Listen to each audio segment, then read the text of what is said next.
This is the David Webb Show. David Webb.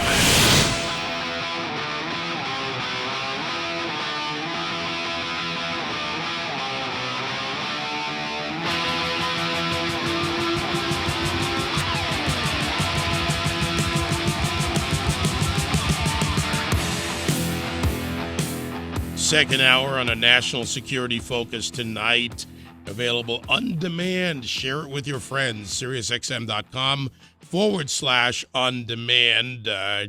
Pretty good roundup by Dean Pops to get us started in your calls at 866-95-PATRIOT, which we will get back to you in short order.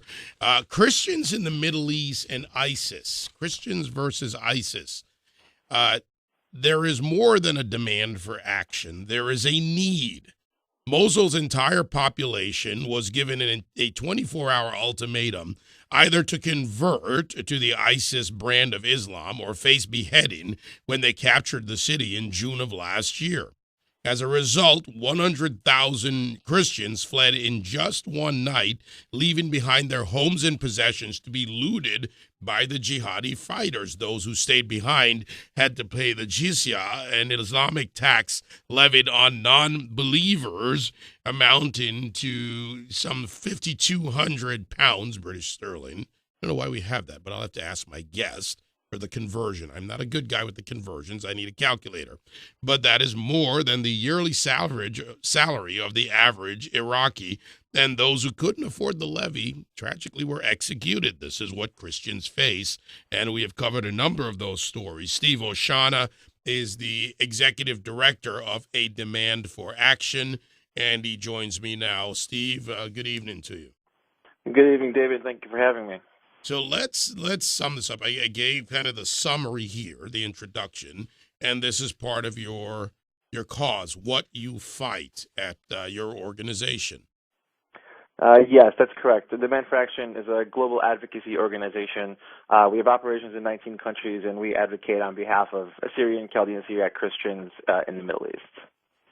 What is the current state of Christians in the Middle East? I mean, we've heard numbers ranging from, at one point there was 1.5 million in Iraq and surrounding areas. Now there's 500,000.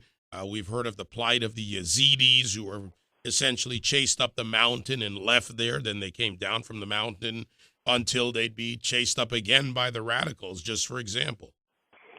Yeah, I mean, if I were to, we can quote numbers all day, and we can talk about how many people are displaced. But if I were to sum up the situation for Christians, Assyrians and others in the Middle East, I think the one word I would use is abandoned. I mean, we really, our communities, we've been abandoned by the world. I mean, there's been little to no support for these communities, and it's, who we're advocating on behalf of. And when the support does come, it comes often too little, too late. And we haven't seen this sort of intervention, certainly from the U.S., to stem the tide of suffering for these folks. What can be done? What would you suggest? Where do we start with this? Look, there's a reality that a lot of people don't want to talk about, and that's the fact that we're going to have to, at least we believe that there has to be a real coordinated military effort against the Islamic State in Iraq and in Syria. And we're not talking about American boots on the ground in a combat role. The sort of conventional wisdom that I think would probably make the most sense is a moderate, Arab country coalition, folks like Jordan, Egypt, Lebanon, others who have shown, a prowess in fighting these enemies with the support of a large U.S. contingent. It would probably require American troops, on the ground, but not in a combat role, and more of a sort of train and equip and assist role. What are the next steps after that, though? Let's say we manage to stabilize, or maybe not stabilize, but get a better situation. I mean, because this is not going to end anytime soon. What's the long forecast on this? So I think the most important thing sort of post ISIS, and I'm going to go ahead and say that there's going to be a post ISIS because I'm confident of that. There really needs to be a political solution where the Christians, where the Assyrian, Chaldean, Syriacs, Armenians, and other minorities are able to have some semblance of self-governance, some semblance of self-determination and self-security. The primary concern now in terms of people repatriating back to their villages in Iraq and in Syria, especially in Iraq, where the Iraqi military and the Kurdish Peshmerga both abandoned the Christians and Yazidis and other minorities in the plains in Sinjar and effectively left them at the mercy of Daesh.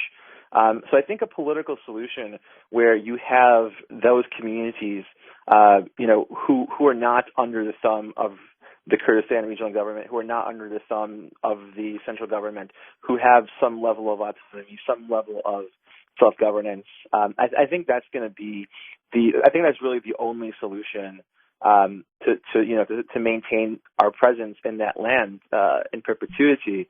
And I think that's something that has to be brokered internationally. I think it requires, a province in the Nineveh Plains under Article 125 of the Iraqi Constitution with an independent, and I stress the word independent, security force there.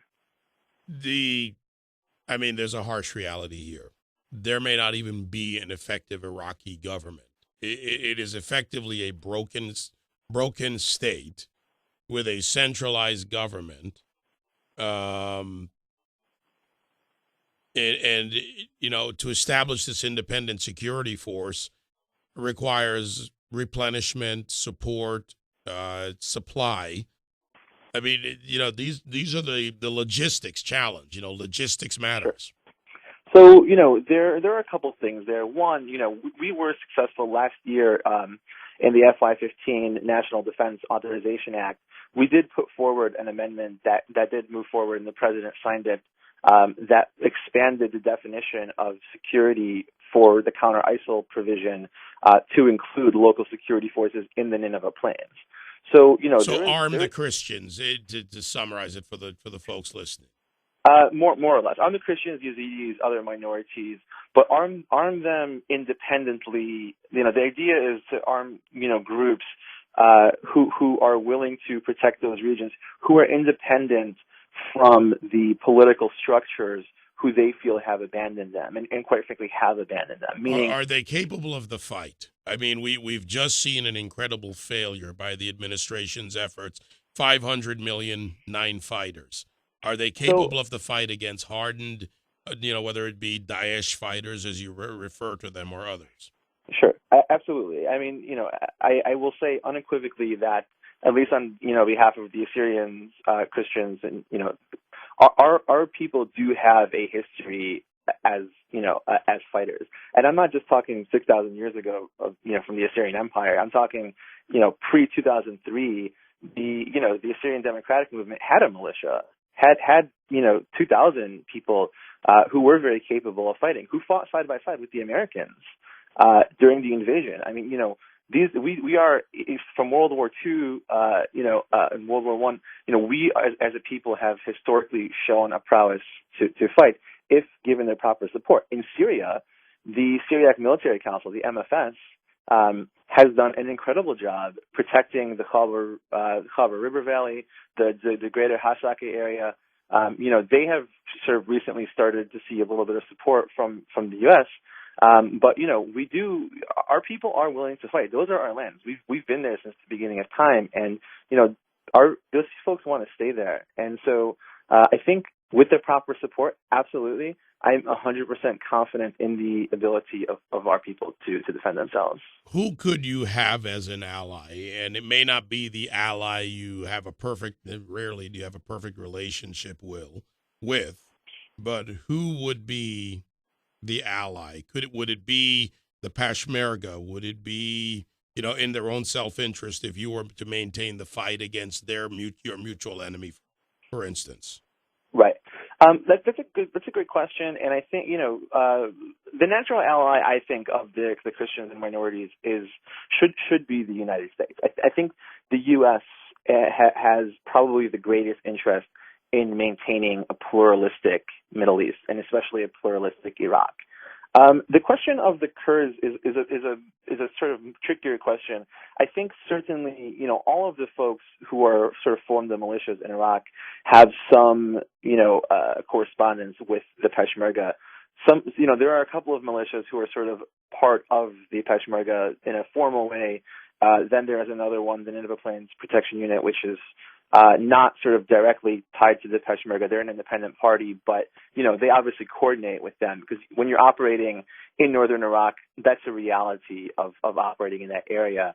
However, I think at some level there needs to be coordination, but independence from both from the Iraqi military and from the Peshmerga, just for the simple purpose of maintaining the trust of the residents of that area. The Peshmerga has done an incredible job fighting the Islamic State, in northern Iraq, and to a lesser extent the Iraqi government has in other parts of the country to a much lesser extent. But the people in the Nineveh Plains were abandoned by both of those security forces. They feel abandoned. So, they need their security to be independent at some level. Obviously, there's going to be coordination. Obviously, the Kurds, are a good ally, a natural ally for the Christians and other minorities. But it has to be... Well, if they're a natural ally for them, the problem is the U.S. becomes the hindrance to having the Kurds grow stronger because it's this administration that is blocking the Kurds' ability to sell oil so they can supply themselves to get what they need to be stronger fighters. So this becomes a much more complex situation. Well, through the NDAA, the Kurds have received a lot of very advanced weaponry from the U.S. Now, granted, it's gone through the central government, but there really hasn't been any holdups in getting those weapons to the Kurds. So they're getting a lot of support from the U.S. and the West. As far as whether they should be selling oil independently, that's a political question that Right, but that's revenue. And in order to fight a war, you need revenue. You need to pay your troops. You need to be able to resupply. We are not giving them an endless supply of weapons, and at times we don't even have the ability to deliver the weaponry or effectively. So this is one of those sort of contested issues. Again, and just in my conversations with the White House and sort of seeing the transfers of weapons, they have sort of gotten plenty of support. Now, as far as revenue, that's a question, that is a little bit above my pay grade, quite frankly.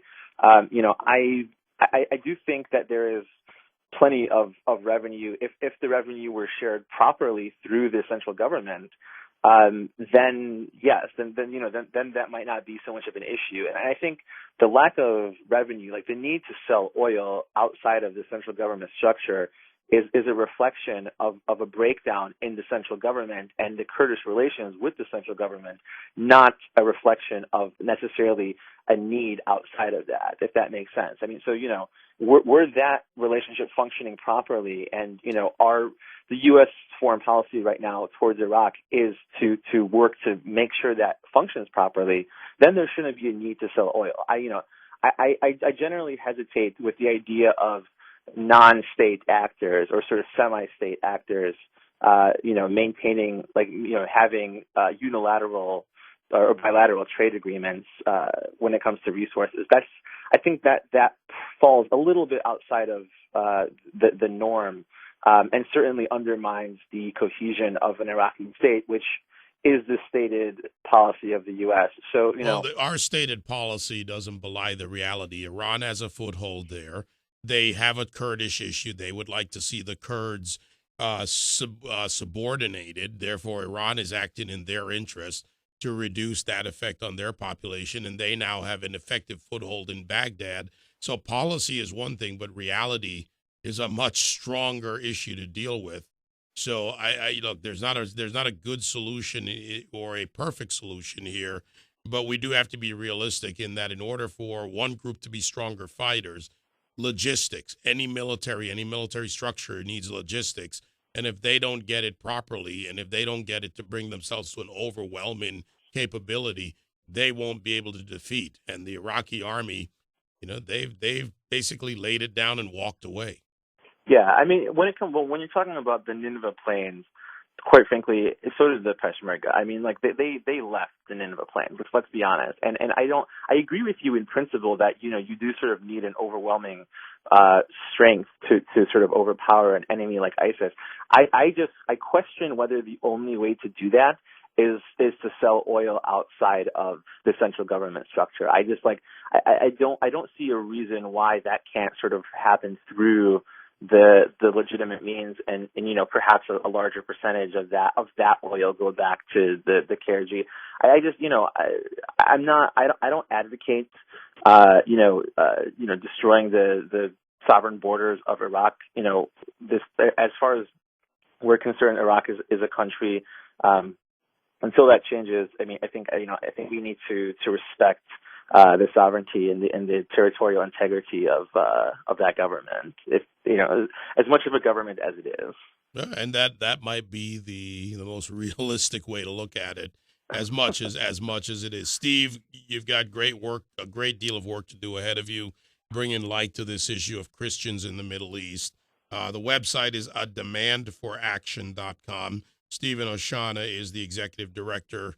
Good luck to you. Keep us updated, Steve. Thank you so much. Thank you for having me on the show.